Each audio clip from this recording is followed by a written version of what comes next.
Y no es un asunto personal, está en manos de los magistrados, de un colegiado, no, de 4 colegiados.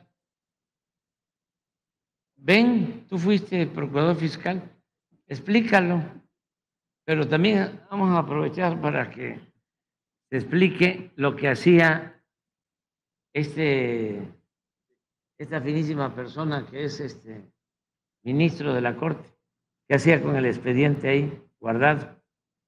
Explícalo. Bueno, pues gracias por la posibilidad de hablar sobre este tema. Como ya dijo el señor presidente, hay 4 asuntos pendientes de resolver ante los tribunales colegiados, distintos tribunales colegiados ubicados o con residencia en la Ciudad de México.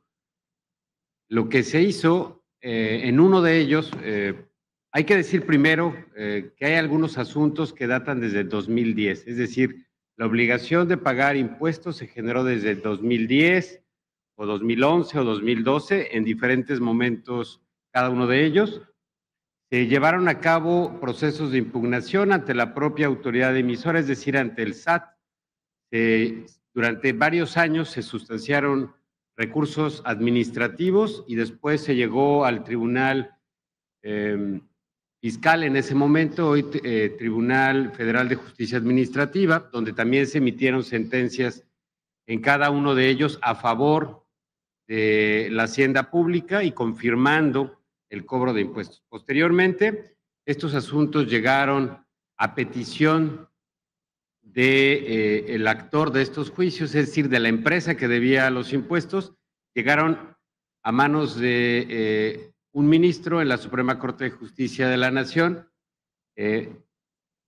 solicitando se ejerciera la facultad de atracción y la ley establece un plazo corto para que cuando un ministro recibe un asunto de esta naturaleza, en donde se invoca la facultad de atracción, pues tenga que pronunciarse si es procedente o no atraerlo. En este caso, y nosotros hemos sostenido desde que se contestó la impugnación al respecto, que no son asuntos que fueran novedosos, que no son asuntos que fueran relevantes para la interpretación de los jueces, porque estos asuntos ya se habían dirimido en muchos otros momentos, se refieren a asuntos de consolidación fiscal o donde la Corte ya se había pronunciado en múltiples ocasiones. Entonces, no era necesario que trajera de nuevo a su conocimiento este asunto y que volviera a fijar un criterio, porque ya existía claridad de cómo debía resolverse.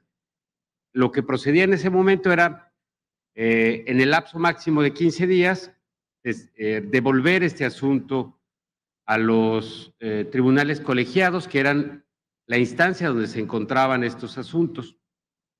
Poco a poco fueron llegando a la Corte y el ministro Luis María Aguilar solicitó primero atraer uno de ellos y después sucesivamente los otros. Como ya dijo el presidente, el monto ascendía a 25,000 millones, que actualizados pueden ir ya superior a los 26,000 millones de pesos. Al tenerlo el ministro, debía optar podía proponer conocer el asunto o regresarlo a los colegiados. Pero para esto, en lugar de tardar el plazo de 15 días, tardó 10 meses y lo tuvo este primer asunto 10 meses en sus manos. Posteriormente atrajo los demás y emitió una resolución, un proyecto. El proyecto que emitió implicaba que la Corte conociera el asunto y que él fuera el ponente del proyecto que debía dirimir si se pagaban o no estos impuestos. Sin embargo, cuando presenta el proyecto, los demás ministros votan en contra de este proyecto y se acuerda desechar. Se le rechaza al ministro su propuesta de proyecto y se regresa a los tribunales colegiados. Hoy los tribunales colegiados, con sede en la Ciudad de México, tienen que conocer de estos asuntos. Uno van en diferentes cuantías, uno implica 18,000 millones de pesos, otro implica 2,000 millones de pesos y así hasta llegar a este monto que se ha comentado.